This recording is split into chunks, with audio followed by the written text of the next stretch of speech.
বন্ধুরা, আপনারা তো বিভিন্ন সামাজিক যোগাযোগ মাধ্যম, বিভিন্ন সংবাদপত্র, সেখানে একটি বিষয় নিশ্চয়ই আপনারা খেয়াল করেছেন যে আমাদের দেশের মাননীয় প্রধানমন্ত্রী শ্রী নরেন্দ্র মোদী একটি কথার উপর বারবার জোর দিচ্ছেন, বিকশিত ভারত।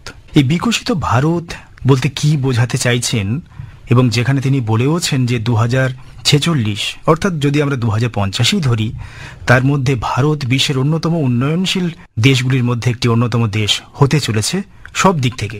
তা এই যে বিকশিত ভারত কি এবং বিকশিত ভারতের লক্ষ্যে ভারত সরকারের বিভিন্ন রকম উন্নয়নমূলক যে প্রকল্প সেগুলো কি কি রয়েছে, সে ব্যাপারে আজ একটি গুরুত্বপূর্ণ আলোচনা আপনাদের সামনে আমরা তুলে ধরব। এবং আলোচনার জন্য আমাদের মধ্যে আমরা আমন্ত্রিত অতিথি হিসেবে যাদেরকে পেয়েছি, ভারতীয় কিষাণ সংঘের অন্যতম কয়েকজন সদস্য, সম্পাদক, সভাপতি, এছাড়াও রয়েছেন আরও একজন বিশিষ্ট ব্যক্তি। আমরা একে একে সবার সঙ্গে পরিচয় পর্বটা সেরে নিই। প্রথমে রয়েছেন আমার বাম দিকে মিলন খামারিয়া, ভারতীয় কিষাণ সংঘের প্রচার প্রমুখ ও ভারতীয় কিষাণ বার্তা বলে যে একটি পত্রিকা রয়েছে তার সম্পাদক। মিলনবাবু, আপনাকে আকাশবাণীতে স্বাগত। নমস্কার। নমস্কার। তার পাশেই রয়েছেন অনিমেষ পাহাড়ি, ভারতীয় কিষাণ সংঘের পশ্চিমবঙ্গ শাখার সভাপতি। অনিমেষবাবু, আপনাকেও স্বাগত। নমস্কার। আর আমার ডান দিকে রয়েছেন Amalesh Chattopadhyay, federation of small industries of ইন্ডিয়ার চেয়ারপারসন ইস্টার্ন রিজিয়নের। অমলেশবাবু, আপনাকেও স্বাগত। নমস্কার। আর সঙ্গে রয়েছে আপনাদের বন্ধু আমি সুব্রত। যে কথা আমি বললাম শুরুতে, যে বিকশিত ভারত, আমি প্রথমে মিলনবাবু আপনার কাছে আসব। আমরা এই যে বিকশিত ভারতের স্বপ্ন গড়ছি বা স্বপ্ন দেখছি, আমাদের মাননীয় প্রধানমন্ত্রীর মাধ্যমে তিনি দেখাচ্ছেন দেশবাসীকে, এই বিকশিত ভারত বলতে আমরা ঠিক কি বুঝবো? ভারতবর্ষের প্রধানমন্ত্রী মাননীয় নরেন্দ্র মোদীজি এবং ভারতবর্ষের অর্থমন্ত্রী মাননীয়া নির্মলা সীতারামনজি 2047 সালের মধ্যে, অর্থাৎ কিনা ভারতবর্ষ যখন স্বাধীনতার 100 বছর উদযাপন করবে, সেই সময়ের মধ্যে ভারতকে একটি উন্নত রাষ্ট্র বা বিকশিত রাষ্ট্র হিসেবে গঠন করে তুলতে চাইছেন। এখন সেই গঠন করতে গেলে তার একটি নির্দিষ্ট লক্ষ্য থাকা দরকার, লক্ষ্য নিয়ে এগোনো দরকার। একদম। ভারত সরকার এই মুহূর্তে বিশেষ করে আমাদের যে যুব শক্তি আছে, নারী শক্তি আছে অর্থাৎ মাতৃশক্তি, তারপরে কৃষক ভাইয়েরা রয়েছে, অন্যান্য যে সমস্ত বঞ্চিত মানুষজন রয়েছেন, প্রত্যেকের উন্নতির উপরে জোর দিচ্ছেন। কারণ একটা রাষ্ট্রের সবাই যদি উন্নত হবে, সবার সব দিকটা যদি উন্নত হয়, তবেই কিন্তু একটি রাষ্ট্র সার্বিকভাবে বিকশিত হতে পারে। তো 47 সালের মধ্যে দেশকে একটি যে স্বনির্ভর ও সমৃদ্ধ অর্থনীতিতে রূপান্তরিত করার লক্ষ্য তারা নিয়েছেন, সেটাই হচ্ছে বিকশিত ভারত 2047। তার মধ্যে রয়েছে অর্থনৈতিক প্রবৃদ্ধি, রয়েছে প্রযুক্তিগত উন্নয়ন, অবকাঠামোগত উন্নয়ন, সামাজিক ও নারীর ক্ষমতায়ন এবং স্থায়িত্ব। এই সমস্ত কর্মসূচিকে মাপকাঠি হিসেবে ধরা হয়েছে। এই সবটা মিলিয়ে যখন উন্নত হবে, সবাই যখন উন্নত হবে, সবাই যখন মনে করুন যে নিজের অধিকার বুঝে নিতে পারবে, নিজের কাজটা করবে এবং সার্বিকভাবে দেশের যুব সমাজের হাতে কাজ থাকবে, সবাই মিলে উন্নতি করবে, তখনই বিকশিত ভারত গঠন হবে। এবং সেটাই প্রধানমন্ত্রীজি বলেছেন। একদম। আমি একটু অমলেশবাবু আপনার কাছে আসি। এই যে বিকশিত ভারতের কথা মাননীয় প্রধানমন্ত্রী বলছেন, বিকশিত ভারত গড়ার জন্য ভারত সরকারের মূলত কোন কোন বিষয়গুলোর উপর জোর দিচ্ছেন? ভারত সরকার সমস্ত বিষয়ের উপরে জোর দিচ্ছেন, যেমন কৃষি, শিল্প, তারপর নারী শক্তি, ডিজিটাল ইন্ডিয়া, অনেক প্রতিরক্ষা দপ্তর, সমস্ত জিনিসগুলো একটা ইন্টিগ্রেটেড প্রজেক্ট করা হয়েছে, যেটা হচ্ছে বিকশিত ভারত। আচ্ছা। এর মধ্যে আপনার মহাকাশ যানও আছে। সমস্ত জিনিসগুলো নিয়ে আমরা বিকশিত ভারতকে একটা ওয়ান প্ল্যাটফর্ম নিয়ে আসতে চেয়েছেন প্রধানমন্ত্রীজি। এক জায়গায় এলে সমস্ত কাজটা সুবিধা হয়। ওয়ান ইন্ডিয়া, ওয়ান প্ল্যাটফর্ম, এইটাই হচ্ছে বিকশিত ভারতের মেন লক্ষ্য। বেশ, আমরা একটু অনিমেষবাবু আপনার কাছে আসি। কৃষি নির্ভর দেশ ভারতবর্ষ। এখনো পর্যন্ত পরিসংখ্যান যদি আমরা দেখি, সেখানে প্রায় 70% মানুষ কৃষির উপর নির্ভরশীল, এবং যার উপরে ভিত্তি করে দাঁড়িয়ে রয়েছে ভারতের অর্থনৈতিক ব্যবস্থা। এই কৃষকদের উন্নতির জন্য ভারত সরকার কিরকম কি প্রকল্প বা কি চিন্তা ভাবনা করেছে? কৃষকদের সমস্যা ছিল, আছে, থাকবে। তার প্রাকৃতিক সমস্যা, তার অর্থনৈতিক সমস্যা, তার সামাজিক সমস্যা। তো সেই সমস্যাগুলো থেকে বেরিয়ে আসার জন্য বর্তমান যে কেন্দ্রীয় সরকার বেশ কিছু পদক্ষেপ নিয়েছেন, যেগুলো হয়তো কৃষকদের খানিকটা সমাধানের রাস্তাতে যাওয়ার সহায়তা করছে। যেমন আবহমান কাল ধরে আমরা যে কৃষিকাজ করে আসছি, সেই মাটির পরীক্ষা কোনোদিনও হতো না। আস্তে আস্তে সবুজ বিপ্লবের দোহাই দিয়ে যখন সবুজ বিপ্লব, অধিক ফসল উৎপাদন হতে রইল ভারতবর্ষে, খাদ্য সমস্যার সমাধান হলো ঠিকই, কিন্তু আমাদের দেশের মাটি যে আমাদের ধরিত্রী ক্রমশ তার স্বকীয়তা হারিয়ে ফেলছে, যার ফলে খাদ্যে বিষক্রিয়া আসছে, অত্যধিক রাসায়নিক সার আর রাসায়নিক যেসব কীটনাশক ব্যবহার হচ্ছে সেগুলো প্রাণী সহ মানুষের ভিতরে সঞ্চারিত হচ্ছে, বিভিন্ন মারাত্মক ব্যাধির সৃষ্টি করছে। সেই জন্যে যে পদক্ষেপগুলো নিয়েছেন, প্রথম পদক্ষেপ মাটি থেকে শুরু করি। মাটির স্বাস্থ্য পরীক্ষা অর্থাৎ হেলথ কার্ড, যেটা এই কেন্দ্রীয় সরকার চালু করেছেন, এবং আইআইটির মতন বিভিন্ন বড় বড় প্রতিষ্ঠানে এগুলো মাটি পরীক্ষা হচ্ছে, বা আমরাও কৃষকদিককে নিয়ে গিয়ে ওইখানে প্রশিক্ষণ করিয়ে বা মাটি পরীক্ষা করাতে পাচ্ছি। এটা একটা খুব ইতিবাচক দিক কেন্দ্রীয় সরকারের। মাটির পরে আসছি, কৃষক চাষ করতে গেলে তার সেচের জল দরকার। প্রথমেই বললাম প্রাকৃতিক সমস্যা, সময়ে বর্ষা হয় না, ফলে সেচের সমস্যার সমাধানের জন্য প্রায় 1 লক্ষ কোটি টাকার উপর তহবিল করে যে সেচ পরিকল্পনা করেছেন, যেটা এখনো সম্পূর্ণ না হলেও আগামী দিনে বাস্তবায়ন হলে কৃষকদের সেচের সমস্যাটা অনেকখানি সমাধান হবে। এবং বিভিন্ন নদী এবং এগুলোতে ছোট ছোট চেক ড্যাম করে করে সেচের ব্যবস্থা করা হচ্ছে। এবারে সেচের পর আসছি বীজ লাগানোর সময় কৃষকদের দরকার অর্থ, সেই অর্থকে যাতে সমাধান হয় সেই জন্য কিষাণ ক্রেডিট কার্ড, বিভিন্ন ব্যাংকের মাধ্যমে স্বল্প সুদে যাতে ঋণ দেওয়া যায় সে পরিকল্পনা সুষ্ঠুভাবে করা হয়েছে। তবে বৃহৎ কর্মকাণ্ডের ভিতর কিছু হয়তো ত্রুটি থাকলেও সেটা চলছে এবং সেটা কৃষকদের অনেক সহায়ক হচ্ছে। তার পরবর্তীকালে আসছি কৃষকরা চাষ করার পর, বললাম না প্রাকৃতিক সমস্যা, ন্যাচারাল ক্যালামিটি যখন হচ্ছে তখন কি হচ্ছে, ফসল নষ্ট হয়ে যাচ্ছে। বিগত দিনে কৃষকরা ফসল নষ্ট হয়ে গেলে তার কোনো পাওয়ার জায়গা ছিল না। বর্তমান কেন্দ্রীয় সরকার যেটা ফসল বীমা যোজনা একটা করেছেন, তাতে করে যে একজন কৃষকের ফসল প্রাকৃতিক বিপর্যয় বা যে কোনো কারণে ধ্বংস হয়ে গেলেও তার টোটাল ভ্যালুর উপরে একটা পার্সেন্টেজ সে ক্ষতিপূরণ পাবে বা পাচ্ছে। এটা একটা সব থেকে বড় অ্যাচিভমেন্ট, বড় পাওনা, যেটা কৃষকদের ছিল না। এটা তো গেল ফসলের ব্যাপার। তারপরে যখন ফসল উঠে যাচ্ছে, কৃষকদের হাজারো সমস্যার ভিতরে বড় সমস্যা ডিস্ট্রেস সেল বা অভাবী বিক্রি। সেই অভাবী বিক্রিকে যাতে প্রতিহত করা যায়, সব ফসলের উপর না হলেও মূলত যে সব প্রধান ফসল, শস্য এবং তৈলবীজ, ধান, পাট, জব, ভুট্টা বা এই তৈলবীজগুলোতে এমএসপি করে, অর্থাৎ এক ম্যাক্সিমাম সাপোর্ট প্রাইস সরকার নির্ধারিত একটা মূল্য করেছেন, এবং এই কৃষি কেন্দ্রগুলোতে, বিপণন কেন্দ্রগুলোতে সরকার মূল্য দিয়ে কিনছে। ফলে কৃষকদের যে অভাবী বিক্রির জায়গাটা অনেকখানি পূরণটা হচ্ছে, যে অনেকখানি 30% হলেও সেটা সমাধান হচ্ছে। অর্থাৎ একদিনে তো সব সমস্যার সমাধান হবে না। এই যে শুভ প্রয়াসটা নেওয়া এবং তার বাস্তবায়ন করা, এটা কিন্তু কেন্দ্রীয় সরকার করছেন। পরিশেষে বলি যে এর পরেও কিন্তু কৃষকদের আর্থিক সমস্যা যাতে আরো লাঘব হয়, তারা যাতে আগামী দিনে আরো প্রান্তিক কৃষকদের উপরে বিশেষ করে কেন্দ্রীয় সরকার প্রধানমন্ত্রী কিষাণ সম্মান নিধি বা পিএম কিষাণ বলে আমাদের গ্রাম বাংলায় খুব চালু আছে, এটা 6,000 টাকা প্রত্যেক কিস্তিতে 2,000 টাকা করে 3টা কিস্তিতে কৃষকদের দিচ্ছেন। এটা প্রায় 20তম কিস্তি খুব সাম্প্রতিক প্রদান করেছেন। ফলে এই যে জিনিসগুলো ছোট ছোট ছোট ছোট পদক্ষেপ, কিন্তু এটা একটা বৃহৎ আকারে একটা বিরাট কৃষক সমাজকে একটা দিশার আলো দেখাতে পারবে বা পাচ্ছে। একদম এটাই কথাই বলে যে বিন্দুতে বিন্দুতে সিন্ধু। আমাদের এই যে প্রয়াসটা, শুভ উদ্যোগ যেটা আপনি বলেন, এই প্রয়াসটা একটা সময় হয়তো মহিরুহ হয়ে দেখা যাবে। আমাদের টার্গেট তো 47 সাল। একদম তাই আমাদের স্বাধীনতার শতবর্ষকে সামনে রেখে আমরা এগিয়ে চলেছি, এবং মাননীয় প্রধানমন্ত্রীর দেখানো পথে যদি আমরা এগিয়ে যেতে পারি কৃষকদের স্বার্থে বা দেশের স্বার্থে, নিশ্চয়ই একটা ভালো সুফল আসবে আশা করা যায়। আমি আবার একটু মিলনবাবু আপনার কাছে আসি। শুধুমাত্র যে এই সমস্ত প্রকল্প তো রয়েইছে, এছাড়াও যে সমস্ত ক্ষুদ্র বা প্রান্তিক কৃষক বন্ধু বা যারা ব্যবসায়ী যারা রয়েছে, ছোটখাটো ব্যবসা করে খান, তাদের জন্য কিছু এই যে এমএসএমই প্রকল্পের মাধ্যমে এমনকি কোনো নতুন কোনো স্টার্ট আপ বা এরকম কিছু হয়েছে নাকি?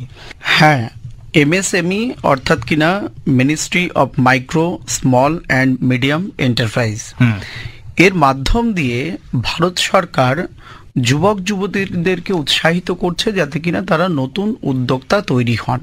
বেশ, আমরা দেখতে পাচ্ছি যে 2014 সালের আগে, অর্থাৎ এই বর্তমান নরেন্দ্র মোদীজি সরকার আসার পূর্বে আমাদের দেশে স্টার্ট আপ অর্থাৎ নতুন যে ব্যবসা বা কোম্পানিগুলো ছিল মাত্র 350 থেকে 400 কোম্পানি তারা ব্যবসা করছিল। আচ্ছা, বেশিরভাগ দ্রব্যাদি সমস্তটাই বিদেশ থেকে আমদানি করতে হতো এবং সেখানে যে সমস্যাগুলো ছিল অর্থাৎ কিনা দেশের যুবকরা কিন্তু কাজ পাচ্ছিল না। এবার ভারত সরকার নতুনভাবে এই চিন্তাভাবনা করলেন বা মোদিজি চিন্তাভাবনা করলেন যে এই যে এত যুবক যুবতী আছে, এত মানব সম্পদ আমাদের দেশে আছে, তাহলে তাদেরকে কাজে লাগাতে হবে। তখন তিনি কি করলেন না, তিনি যুবক যুবতীদের উৎসাহিত করলেন যাতে তারা ব্যবসা শুরু করে, অর্থাৎ কিনা নতুন উদ্যোগপতি তারা তৈরি হোক। কারণ আমাদের যে দেশের যে সম্পদ রয়েছে সেই সম্পদকে যথাযথ ব্যবহার করে আমাদের দেশেই কিন্তু কাজে লাগানো যেতে পারে এবং তা আমাদেরই চাহিদা পূরণ করবে। একদম এইটাকে উৎসাহিত করার জন্য তিনি ব্যাংক লোন দেওয়া থেকে শুরু করে মানে যা যা ব্যবসা করার জন্য দরকার সেটা কিন্তু মানুষকে, বিশেষ করে যুবক যুবতীদের তিনি বোঝালেন। বিভিন্ন জায়গাতে ক্যাম্প করা হলো, প্রচার করা হলো। আমাদের মধ্যে একটা মানসিকতা ছিল যে চাকরি করব, এই আমরা উদ্যোগপতি হব না, এই মানসিকতা থেকে কিন্তু ধীরে ধীরে বের করার চেষ্টা করলেন এবং সেটা যে তিনি বের করতে পেরেছেন এবং এই যে সার্বিক ব্যবস্থা তিনি করে দিয়েছেন তার দ্বারা আমি দেখতে পাচ্ছি যে 2014 সালের পর থেকে বর্তমানে অর্থাৎ 2025 সালের আগস্ট মাস পর্যন্ত আমরা দেখছি প্রায় 1,57,000-এর অধিক নতুন কোম্পানি তারা কিন্তু ব্যবসা শুরু করেছে এবং সেই সমস্ত কোম্পানিগুলো যারা 4 বছর 6 বছর 7 বছর 8 বছর ধরে ব্যবসা করছে তারা কিন্তু নতুন নতুন আইপিও নিয়ে এসে তারা কিন্তু শেয়ার মার্কেটে কিন্তু নতুন করে পুঁজির বিনিয়োগ করছে, অর্থাৎ কিনা মানুষের কাছে সেই আস্থাটা অর্জন করছে, মানুষও সেই সমস্ত কোম্পানিগুলোতে পুঁজি বিনিয়োগ করছে এবং মেক ইন ইন্ডিয়ার যে প্রজেক্ট, অর্থাৎ কিনা আমার দেশে যা কিছু দরকার তা আমরা আমাদের দেশেই উৎপাদন করে ব্যবহার করব, সেইটাকে গুরুত্ব দিয়ে সরকার দেখছে এবং ভারত সরকার আমাদের দেশের নাগরিকদের সেটা বোঝাতেও সক্ষম হয়েছেন। তার পরিপ্রেক্ষিতে আমরা কি দেখছি যে না, আমাদের প্রয়োজনীয় দ্রব্যাদি কিন্তু ধীরে ধীরে আমরাই উৎপাদন করে নিতে সক্ষম হচ্ছি এবং এইটা যদি আমরা করতে পারি, আমরা যদি সব দিক থেকে স্বাবলম্বী হতে পারি, আমরা যদি আত্মনির্ভরশীল হতে পারি, তাহলে 2047 সালের মধ্যে আমাদের দেশ একটি উন্নত রাষ্ট্রে পরিণত হবেই, যেটা প্রধানমন্ত্রী স্বপ্ন দেখেছেন। একদম। এই যে মেক ইন ইন্ডিয়ার কথা, আরেকটা কথা অমলেশবাবু খুব শোনা যায় বা অনেকেই পরিচিত যে ডিজিটাল ইন্ডিয়া, মেক ইন ইন্ডিয়ার মতো একটি বেশ গুরুত্বপূর্ণ দিক ডিজিটাল ইন্ডিয়া, এটা ঠিক কি বা এর সুফল কিরকম ভাবে পাচ্ছেন আমাদের দেশবাসীরা? এর সুফল আমরা যথেষ্ট পরিমাণে পাচ্ছি। আজকে ডিজিটাল ইন্ডিয়া শুধু ভারতবর্ষে নয়, ভারতবর্ষের বাইরেও ছড়িয়ে গেছে। গ্রামগঞ্জে তো প্রচুর ডিজিটাল ইন্ডিয়া হচ্ছে, ছোট ছোট পেমেন্টগুলো আমরা ডিজিটাল ইন্ডিয়ার মাধ্যমে করতে পারছি ইউপিআই দিয়ে। এবং ডিজিটাল ইন্ডিয়া ছাড়া যেটা মিলনবাবু ওটা মিস করে গেলেন, বললেন না, প্রধানমন্ত্রী যেটা করেছেন মুদ্রা লোন। ঠিক, মুদ্রা লোন, এখন মুদ্রা লোন 20 লাখ টাকা অবধি হয়েছে। প্রথম ছিল 5, তারপর 10, এখন 20। এবং 20 লাখ টাকা যদি আপনি ঠিক টাইমলি ব্যাংকের কন্ডিশন অনুযায়ী পেমেন্ট করেন তাহলে 60 লাখ থেকে 1 কোটি টাকা অবধি আপনি পেতে পারেন, time to time fees wise. এবার এই যে মুদ্রা লোনের কথা বললেন, তাহলে কি আমাদের কি দেশের যে কোনো মানুষজন বা কারা পেতে পারেন? যে কেউ পেতে পারে, 18 বছর থেকে 45 বছর বয়স যে কোনো যুবক যুবতী পেতে পারে। আচ্ছা আচ্ছা, যে কোনো ধরনের প্রজেক্টের জন্য সে পেতে পারে। নিয়ারেস্ট ব্যাংক যার, তার বাড়ির কাছে যে ব্যাংক আছে তার জন্য কোনো গ্যারান্টার লাগে না এবং কোনো মার্জিন মানি নেই, টোটালটাই লোন হয়, লোনটা টোটালটা শোধ করতে হয়। বাহ, কিন্তু তার ইন্টারেস্ট অনেকটা সহজ, অনেক সহজ আছে ইন্টারেস্ট, খুব কম রেটে ইন্টারেস্ট দেওয়া যায়। এবং ডিজিটাল ইন্ডিয়ার সঙ্গে এটা একদম ওতপ্রোতভাবে জড়িত হচ্ছে মুদ্রা লোন একদম। এবং আরেকটা যেটা হচ্ছে প্রধানমন্ত্রী আছে বিশ্বকর্মা যোজনা। বিশ্বকর্মা যোজনা যদি আপনি ট্রেনিং নেন সেখানে 35,000 টাকা অবধি আপনি পাবেন, 25,000 টাকা পাবেন আপনি ট্রেনিং নেওয়ার জন্য, 10,000 টাকা পাবেন আপনি ছোট ছোট যে হ্যান্ড টুলস যন্ত্রপাতি যন্ত্রাংশ যেগুলো সেগুলো কেনার জন্য আপনি পাবেন। এবং মেকিং ইন্ডিয়ার যে প্রজেক্ট, আপনি মেক ইন ইন্ডিয়ার লোগো ওখানে ইউজ করতে পারবেন, আপনি যে প্রোডাক্টটা তৈরি করবেন ওই বিশ্বকর্মা যোজনার দিকে, যারা আচ্ছা। ট্রেনিং নিয়ে কাজটা করবে। 18টা আইটেম সারা ভারতবর্ষে, 18টা গ্রামীণ শিল্প, যেমন ছুতোর, কর্মকার, রাজমিস্ত্রি, তারপর হচ্ছে আপনার মুচি, যে কোনো ধরনের 18টা আইটেম ওনার সিলেক্ট করতে, যে কোনো ধরনের ট্রেনিংটা নিয়ে সে কাজ শুরু করতে পারে। বাহ। এগুলো সব ডিজিটাল ইন্ডিয়ার ভেতরেই আসছে। আবার আমরা একটু কৃষির কথায় ফিরে আসি, আমি একটু অনিমেষবাবু আপনার কাছে আসি। আমরা তো বর্তমানে বিভিন্ন রকম প্রযুক্তি দেখছি কৃষি ক্ষেত্রে ব্যবহার হওয়ার জন্য, সেখানে নিত্য নতুন প্রযুক্তি নিয়ে আসছেন বিজ্ঞানীরা বা কৃষি বিজ্ঞানী যারা রয়েছেন, সেই সঙ্গে সরকারের তো সহযোগিতা রয়েছে। কৃষি ক্ষেত্রে সার প্রয়োগ করাটা একটা গুরুতর ব্যাপার, গুরুত্বপূর্ণ ব্যাপার। এই ব্যাপারে ভারত সরকার কিরকম কি পরিকল্পনা করছেন? দেখুন, এই সার প্রয়োগের বিধিটা যখন 1947 সালের পর, দেশ স্বাধীন হওয়ার পর, যখন প্রকট খাদ্য সংকট দেখা দিয়েছিল ভারতবর্ষে, বিদেশ থেকে আমাদের মাইলো, ভুট্টা এইসব নিয়ে এসে খেতে হয়েছে।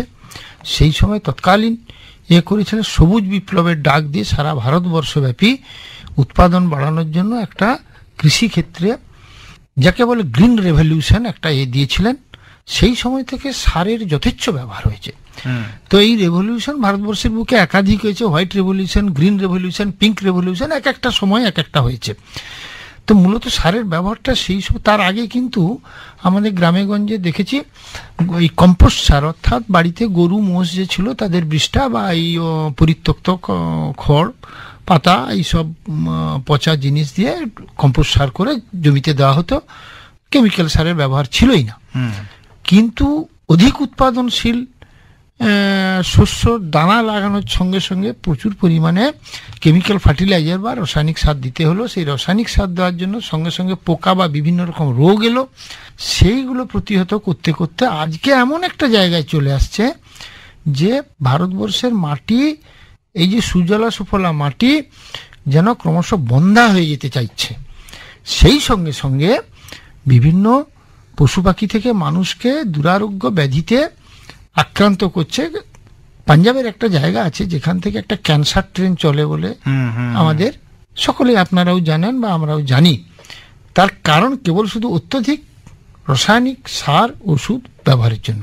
তো সেই জায়গাটা চলতে থাকলে তো মানব সভ্যতাই বিলুপ্ত হয়ে যাবে। আমরা ভুগতানের জন্য যে কাজ করছি, সেই ভুগতান পূরণ করতে গিয়ে যদি সভ্যতা নষ্ট হয়ে যায় তাহলে কি হবে? সেই জন্য আমাদেরকে আবার পূর্বের জায়গায় গো আধারিত কৃষি, অর্থাৎ আমাদেরকে জৈব কৃষি এবং প্রাকৃতিক কৃষিতে ফিরে আসতে হবে, যেটা তো একদিনে সম্ভব নয়। সেই জন্য বিভিন্ন প্রকল্প নিয়েছেন, যেমন আমরা আইআইটিতে গেলে বা রামকৃষ্ণ মিশন নরেন্দ্রপুর গেলে বা বিভিন্ন যে প্রতিষ্ঠানগুলো আছে কেন্দ্রীয় সরকারের, আইসিআর এ গেলে আমরা দেখতে পাই যে ওখানে হচ্ছে আপনার ভার্মি কম্পোস্ট, একটা জৈব সারের পিট তৈরি হচ্ছে এক ধরনের।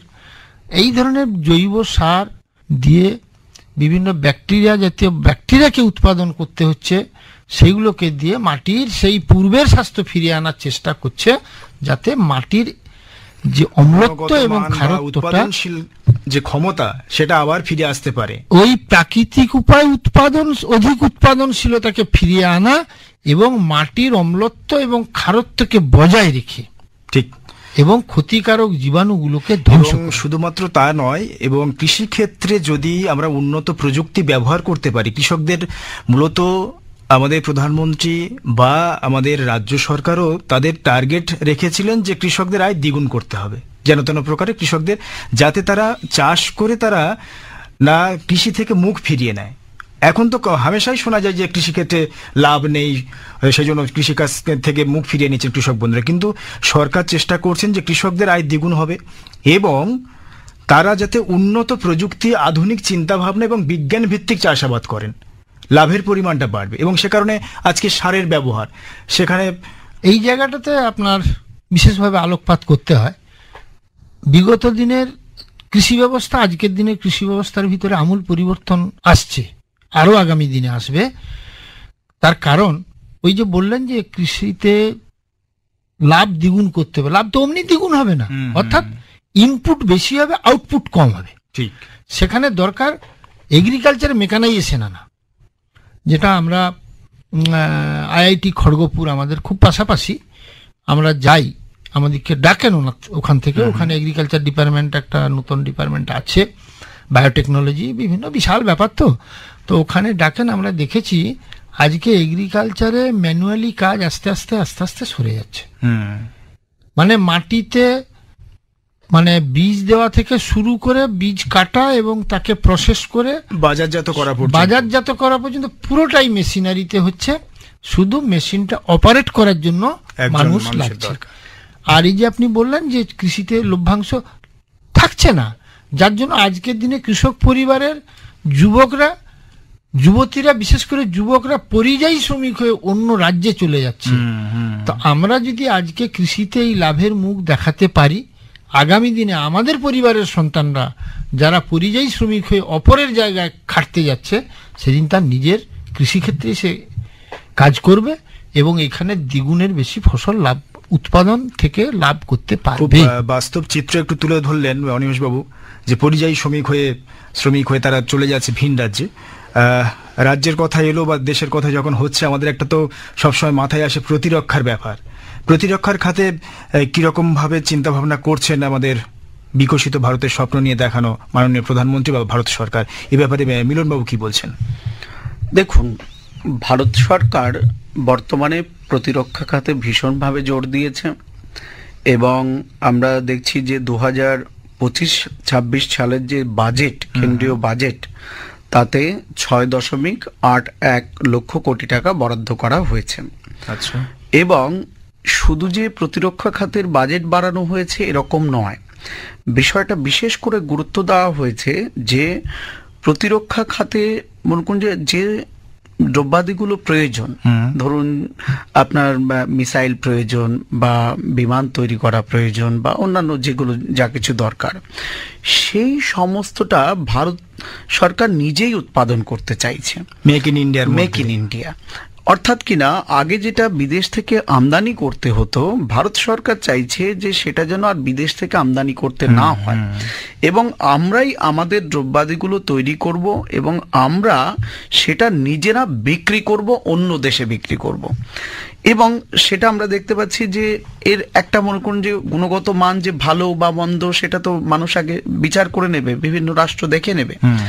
আমরা দেখলাম যে কিছুদিন আগে একটা নৃশংসতার ঘটনা পেহেলগাঁওতে ঘটেছিল, তার পরিপ্রেক্ষিতে ভারত সরকার যথাযথ ব্যবস্থা নিয়েছিল, পাকিস্তানকে শাস্তি দিয়েছে এবং অপারেশন সিঁদুরের কথাই বলছি। তো সেই অপারেশন সিঁদুরের মাধ্যম দিয়ে কিন্তু আমাদের এক অর্থে বলা যেতে পারে মিসাইলগুলো টেস্ট হয়ে গেছে এবং টেস্ট হয়ে গিয়ে সেগুলোর যে গুণাগুণ এত ভালো এবং সম্পূর্ণটাই দেশীয় প্রযুক্তিতে এবং বিশেষ করে আমাদের নারী বাহিনী তারা মনে করুন যে কাজটা করে ফেলেছে।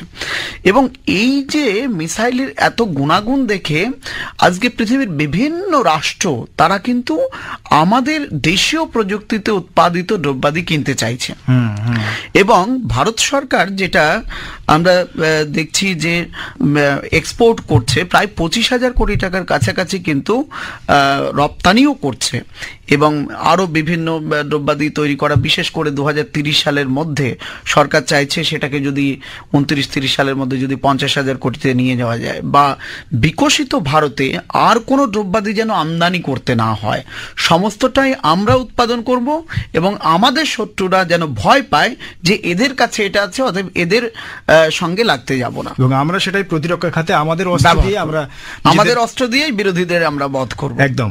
আমাদের সময় প্রায় শেষ হয়ে এসেছে। আমি সব শেষে একটু অমলেশবাবু আপনার কাছে আসবো। আমাদের এই যে চিরাচরিত শক্তি যেগুলো আমরা সচরাচর ব্যবহার করে থাকি, এমন কোনো শক্তি বা অপ্রচলিত শক্তি সেগুলো প্রয়োগের ব্যাপারে সরকারি কি প্রকল্প বা কি চিন্তা ভাবনা? 3-4টে প্রকল্প আছে। যেমন হচ্ছে আপনার যে সূর্য মানে সোলার সিস্টেম, বায়ো সিএনজি, আমাদের যে এগ্রিকালচার ওয়েস্ট, বায়ো ওয়েস্ট যেটা, সেখান দিয়ে আমরা সিএনজি তৈরি করতে পারছি। এবং যেটা পাড়িবাবু বললেন যে গো শক্তি দিয়ে যেটা আমাদের চাষবাস, সেখান থেকে যে আমরা গরুর যে বর্জ্যটা, গোবর গ্যাস, সেই গোবর গ্যাস থেকে আমরা বায়ো সিএনজি তৈরি করছি। বায়ো সিএনজি এবং বায়ো ফার্টিলাইজার এই দুটো আমরা তৈরি করছি। এবং এই যে চন্দ্রমা যান, যে সমস্ত কোনো যাতে আমরা বায়োতে যে হাইড্রোজেন এনার্জি যে কোনো আছে সেইগুলোকে আমরা করার জন্য অনেক রকম চেষ্টা করছি এমএসএমই এবং বিকশিত ভারতের মাধ্যমে। আমরা আলোচনা করছিলাম বিকশিত ভারত উন্নয়নমূলক প্রকল্প